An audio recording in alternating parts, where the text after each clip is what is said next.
이 새벽에 하나님께서 우리에게 주신 말씀은 예레미야 30장부터 33장까지의 말씀 가운데 예레미야 31장 20절 말씀입니다. 구약성경 1102쪽입니다.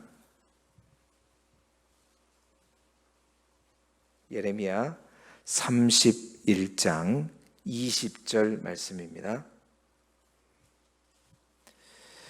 구약성경 1102쪽 예레미야 31장 20절 예레미야 31장 20절 말씀입니다. 예레미야 31장 20절 말씀 구약성경 1102쪽에 있는 말씀입니다. 우리 한 절의 말씀을 함께 읽겠습니다. 예레미야 31장 20절 말씀 우리 함께 읽겠습니다. 시작. 에브라임은 나의 사랑하는 아들 기뻐하는 자식이 아니냐. 내가 그를 책망하여 말할 때마다 깊이 생각하노라. 그러므로 그를 위하여 내 창자가 들끓으니 내가 반드시 그를 불쌍히 여기리라. 여호와의 말씀이니라. 아멘. 오늘은 예레미야 30장부터 어제 우리가 29장만 봤죠. 그래서 오늘은 이 30장부터 33장의 말씀을 가지고 이스라엘의 회복에 대한 약속, 이스라엘의 회복에 대한 약속이라는 제목으로 말씀의 은혜를 함께 나누도록 하겠습니다. 우리 교재에 나와 있는 포인트를 함께 읽어보도록 하죠. 82쪽에 나와 있는 포인트를 함께 읽겠습니다. 시작. 이스라엘이 비록 지금은 바벨론의 억압 아래에 있지만 하나님께서는 예레미야를 통해 이스라엘의 회복을 약속하십니다. 아멘. 자, 오늘 우리가 이제 읽게 될 말씀은 예레미야 30장부터 33장의 말씀입니다. 예레미야 30장부터 33장의 말씀은 어제도 잠깐 말씀드렸지만 소위 예레미야에 있어서 위로의 책이라고 알려져 있습니다. 위로의 책이라고 불리우는 부분인데 이 하나님의 예레미야가 1장부터 25장까지가 다 남유다를 향한 심판과 멸망의 메시지가 있었잖아요. 그러다가 26장 이 전반부가 끝나고 난 다음부터 이제 후반부는 회복의 메시지인데 26장부터 이제 조금씩 회복과 또 구원의 메시지가 이제 등장하기 시작했는데 그 회복과 구원의 메시지의 절정이 어디냐? 바로 오늘 우리가 읽게 될 30장부터 33장의 말씀입니다. 근데 그 회복에 있어서도 예레미야는 언제나 전제가 있다고 말씀드렸잖아요. 그 뭐냐면 그 회복은 심판을 경유해야 되는 거예요. 그냥 회복이 있는 것이 아니라 예레미야가 선포하는 회복의 메시지는 항상 선심판, 그러니까 멸망이 먼저 돼야 돼요.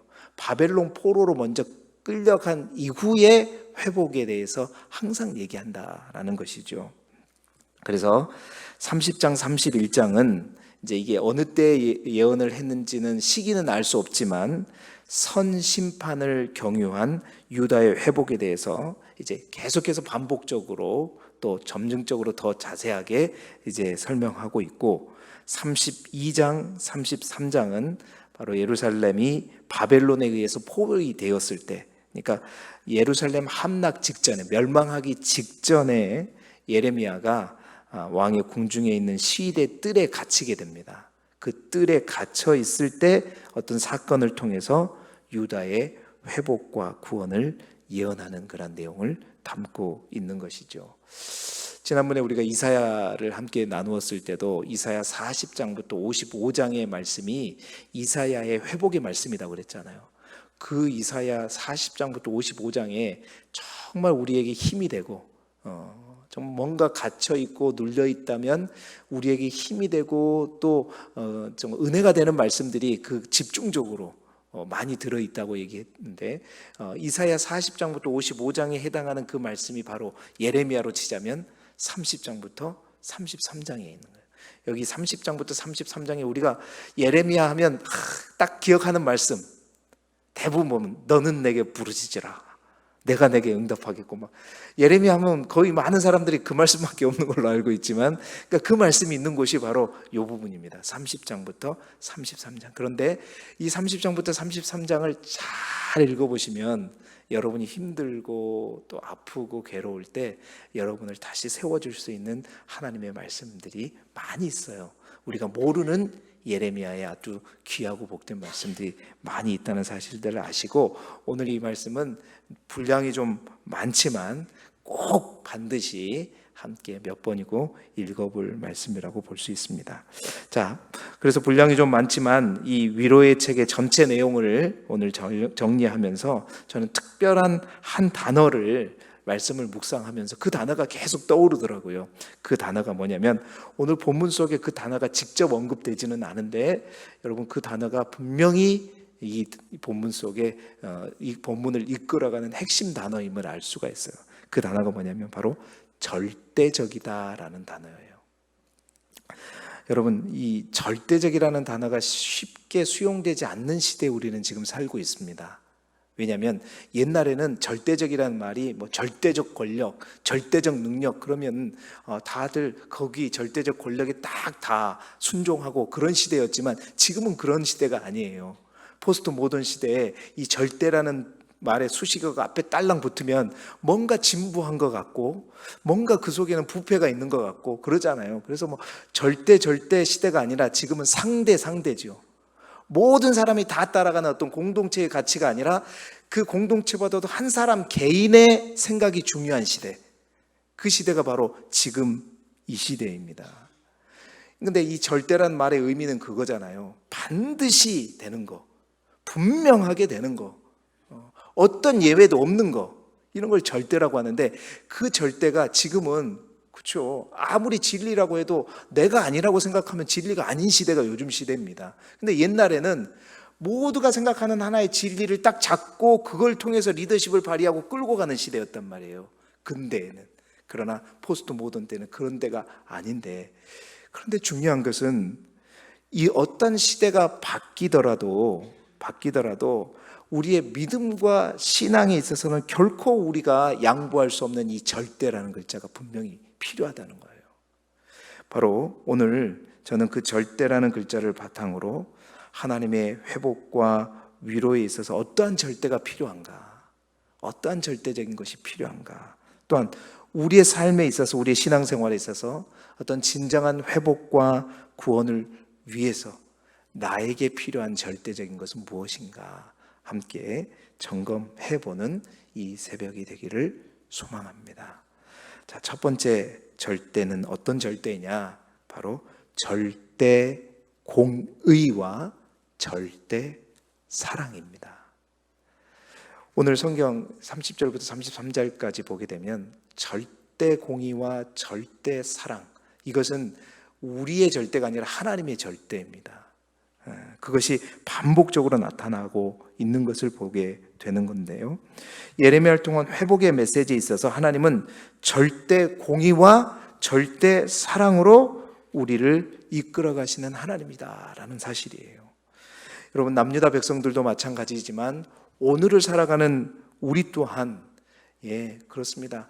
뭐 위로와 회복이 하늘에서 딸랑 떨어지는 게 아니라 반드시 그 위로와 회복을 향해 이끌어 가신 하나님은 이 두 가지 원리를 가지고 이끌어 가신다는 거예요. 절대 공의와 절대 사랑으로. 여러분 여기서 말하는 절대 공의라는 것은 무엇입니까? 하나님은 아무리 하나님께서 이스라엘 백성들을 사랑하셔서 택하시고 낳으시고 안으시고 업으셔서 키우신 하나님의 자녀 백성일지라도 그러한 자녀에게도 결코 예외가 없이 죄를 지으면 어떻게 한다고요? 그 죄에 대해서는 반드시 절대 공의를 가지고 하나님께서 그 죄에 대해서 심판하셔야 된단 말이에요. 이게 바로 절대 공의라는 거예요.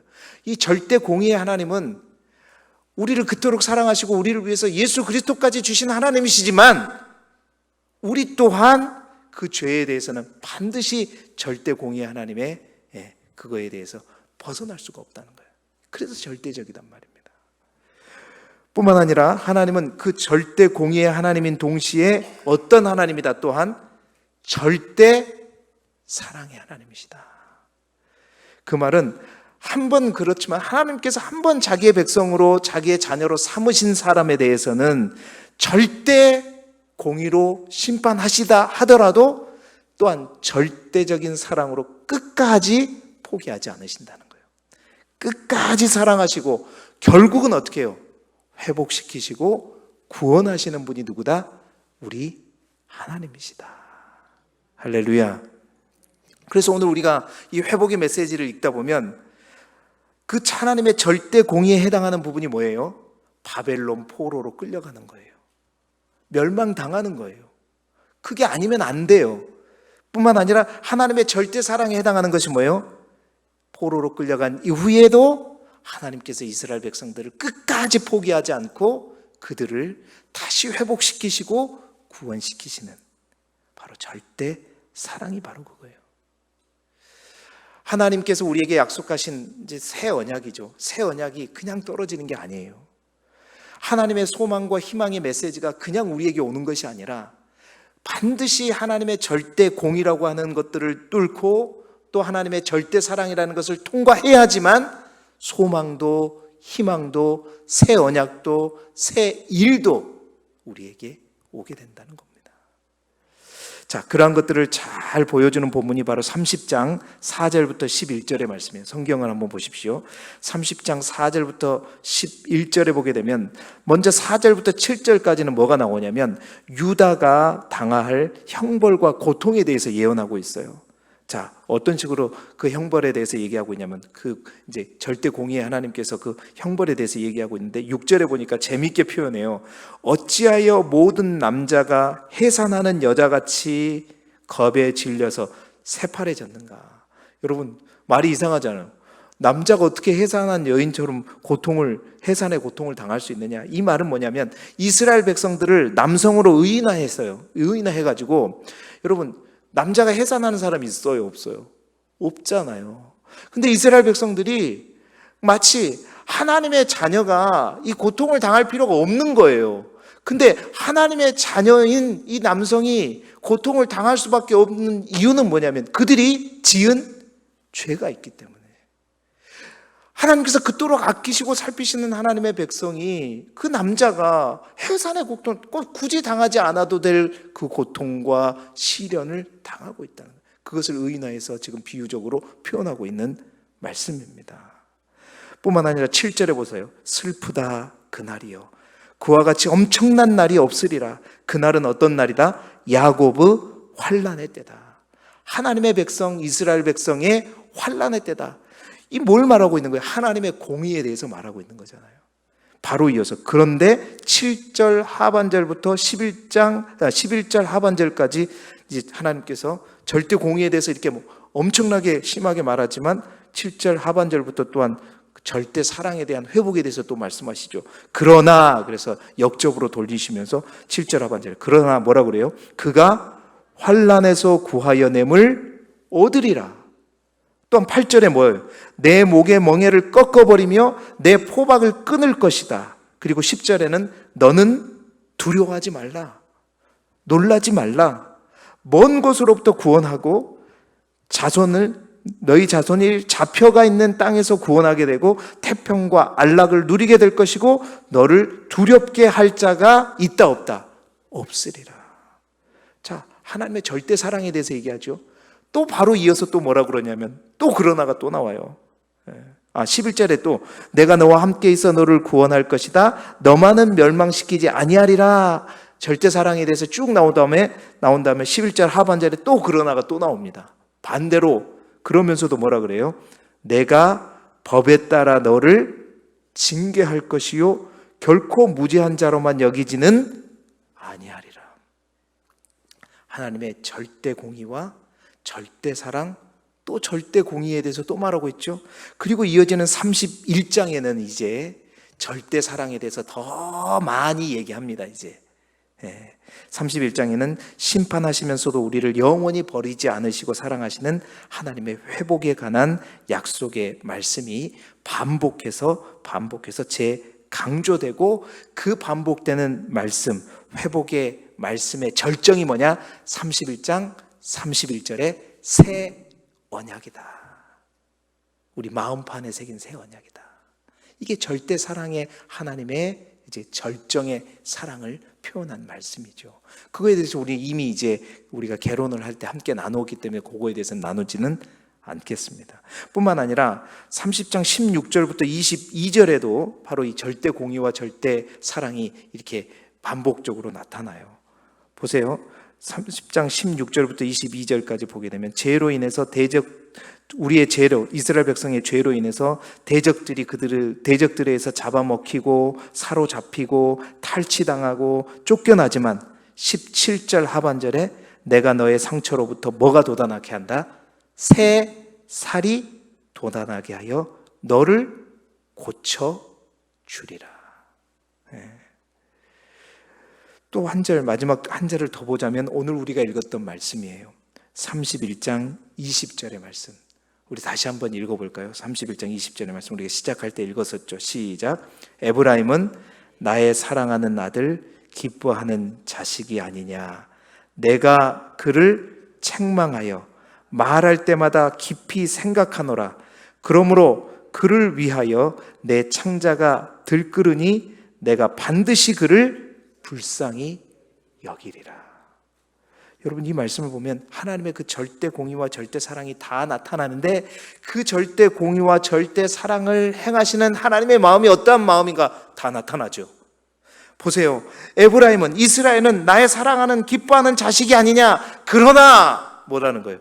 내가 그를 책망해야 된다는 거예요. 왜? 그들의 죄 때문에. 예외가 없어요. 절대 공의 하나님은 아무리 내가 기뻐하고 사랑하는 자녀일지라도 내가 그를 책망하시는 절대 공의 하나님이신데, 그런데 그 책망하면서 하나님의 마음이 어떤 마음인가요? 책망하며 말할 때마다 하나님께서 뭐라고? 깊이 생각하신대요.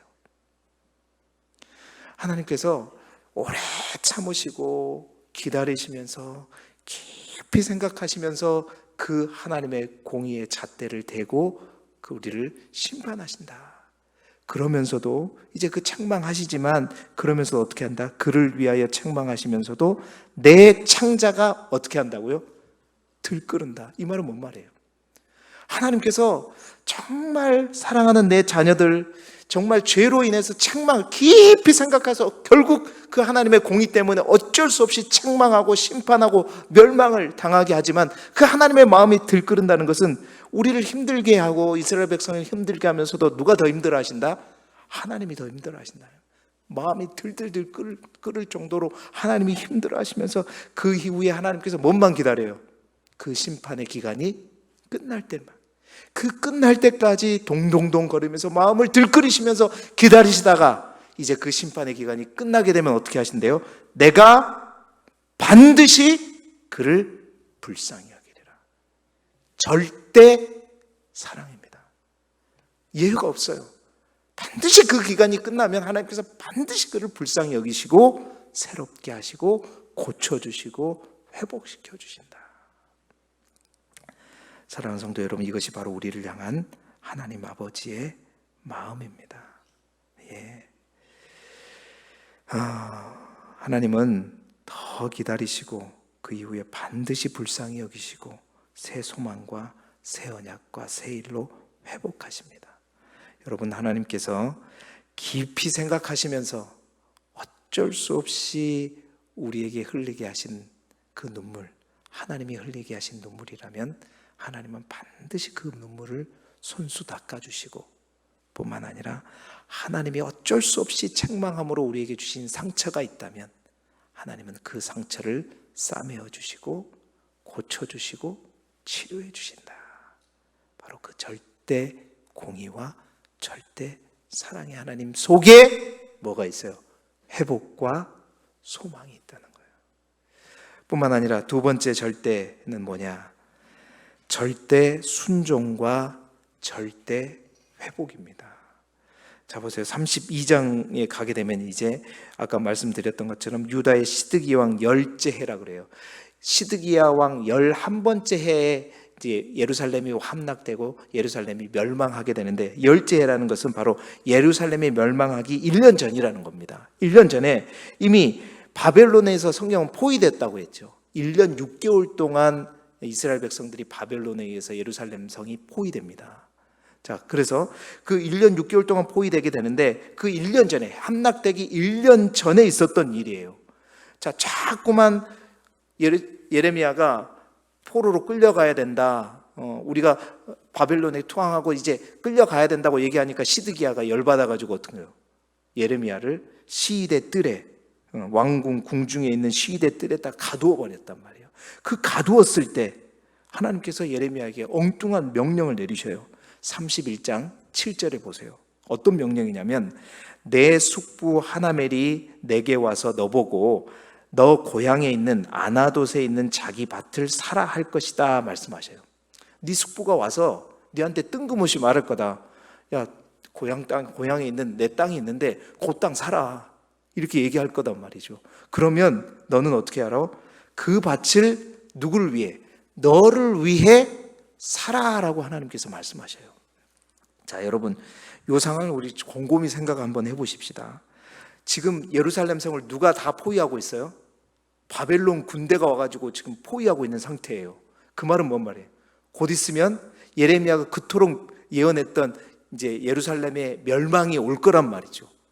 곧 나라가 망할 판이에요. 그리고 자신은 지금 어떤 상태예요? 시드기야 왕에 있어서 갇혀 있는 상태입니다.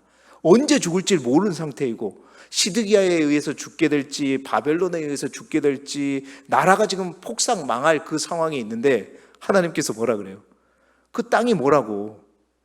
숙부가 와가지고 저 이 고향에 있는 그 땅 있잖아, 그 땅 사라는 거예요. 여러분, 이런 황당한 명령이 어디 있어요? 여러분이라면 어떻게 하시겠습니까? 그래, 얼마야? 내가 돈 줄게. 사겠어요? 그 땅이 지금 전쟁이 나고 멸망당하면 어떻게 될지도 모르는데.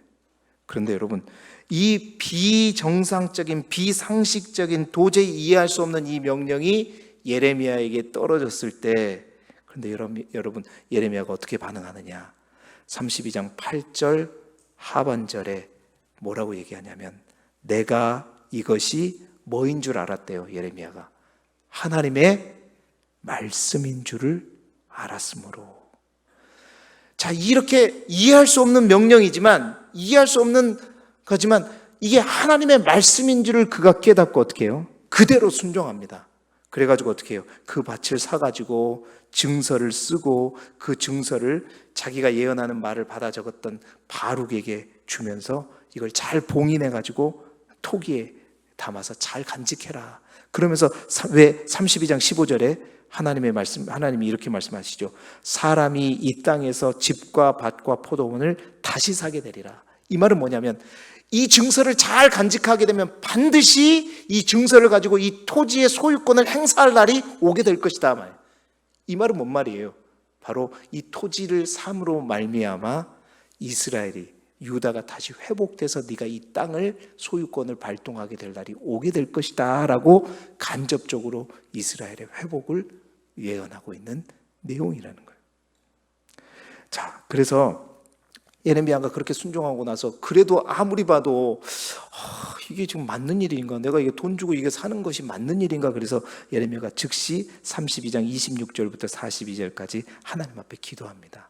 하나님, 이게 맞는 일인가요? 지금 상황이 이래요. 하나님 위대하신 분인지는 아시겠는데 지금 이게 맞는 건가요? 얘기할 때, 기도할 때 하나님께서 예레미야에게 37절부터 41절까지 약속을 주셔요.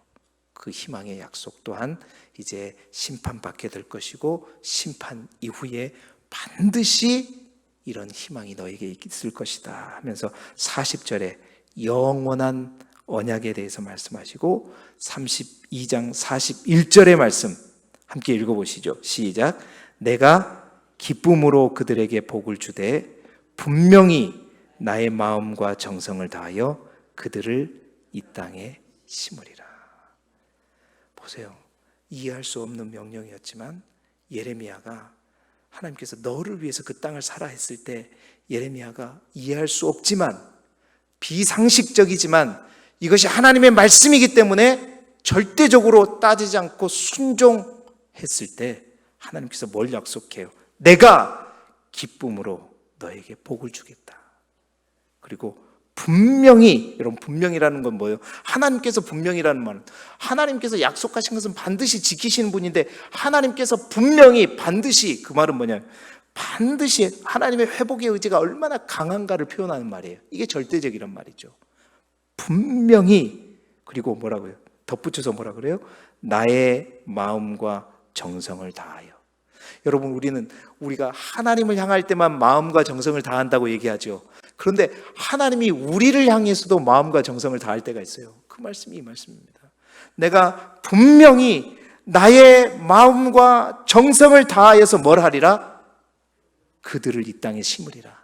그들을 이 땅에 심으리라는 말은 그들을 이 땅으로 되돌아오게 해서 다시 심어서 이 백성을 내가 다시 일으키리라 약속하시는 거예요.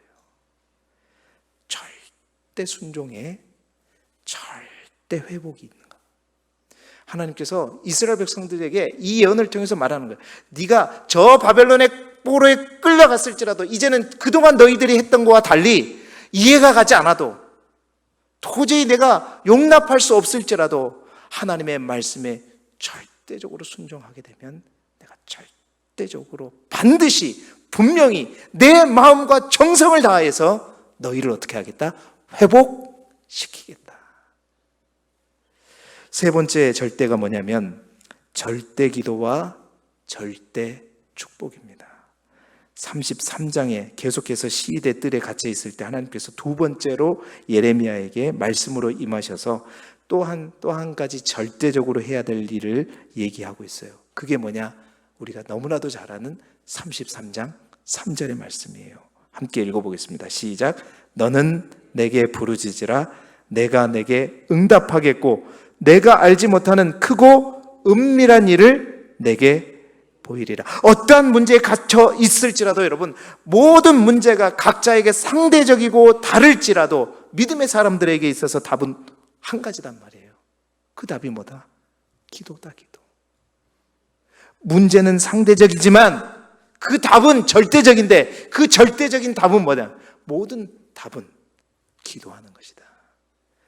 절대적인 기도로 하나님을 붙들고 하나님과 씨름할 때 하나님께서는 그 모든 문제에 대한 답을 분명히 허락하신다. 그러니까 문제를 푸는 열쇠를 하나님께서 예레미야를 통해서 이스라엘 백성들에게 주시는 거예요. 너는 내게 부르짖으라. 내가 내게 응답하겠고 내가 알지 못하는 크고 은밀한 일을 내게 보이리라. 여러분, 그 크고 은밀한 일이 뭐냐면 바로 33장 4절부터 34장 끝까지 나와요. 이 내용은 반드시 읽어보시기 바랍니다. 간단하게 얘기하자면 그 크고 은밀한 일이 바로 8가지로 소개되는데 6절에 성읍을 치료하고 고치고 낫게 할 것이다. 이 말은 예루살렘을 회복시키겠다는 거죠. 7절에 포로로부터 돌아오게 하겠다. 포로로부터 귀환시키겠다는 말이죠. 8절에 또한 모든 백성 모든 죄악에서 정하게 하고 죄를 사하게 해주시겠다. 죄를 씻어주겠다는 얘기시죠. 또한 9절 상반절에 성읍이 세계 열방 앞에 찬송과 영광이 될 것이다.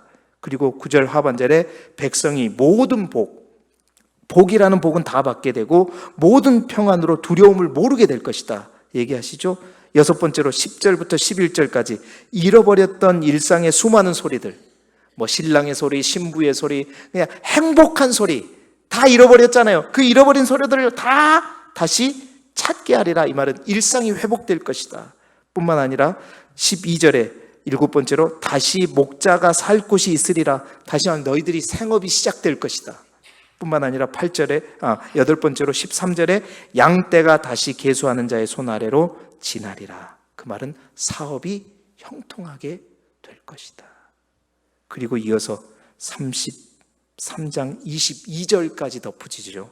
33장 22절의 말씀 함께 읽어보겠습니다. 시작. 하늘의 만상은 셀 수 없으며 바다의 모래는 측량할 수 없나니 내가 그와 같이 내 종 다윗의 자손과 나를 섬기는 레위인을 번성하게 하리라. 이 엄청난 절대적인 축복이 어디에서 나온다?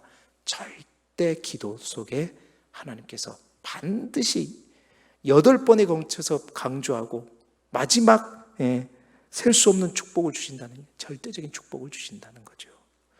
그게 어디서부터 출발해요? 너는 내게 부르짖으라. 너는 내게 부르짖으라. 그리고 그 절대적인 축복의 완성이 누구냐? 예수 그리스도요 메시아이다라는 것들을 전체적으로 새 언약을 통해서 회복의 메시지에 말씀하고 있는 것입니다. 사랑하는 여러분, 하나님은 이스라엘 백성을 포로로 보내시면서 이 절대들을 통해서 놀라운 역사를 준비하시는 하나님이세요. 그러한 하나님은 우리의 삶 속에서도 그렇습니다. 절대 공의와 절대 사랑의 하나님 앞에 우리가 절대 순종과 절대 기도를 통해 나아가면 우리 하나님은 절대 회복과 절대 축복으로 우리를 회복시키시고 새 언약과 또한 새 일과 새 살이 돋게 하실 줄 믿습니다. 오늘도 그 하나님과 더불어 승리하는 저와 여러분이 되기를 주님의 이름으로 축원합니다. 기도드리겠습니다. 하나님 아버지, 오늘도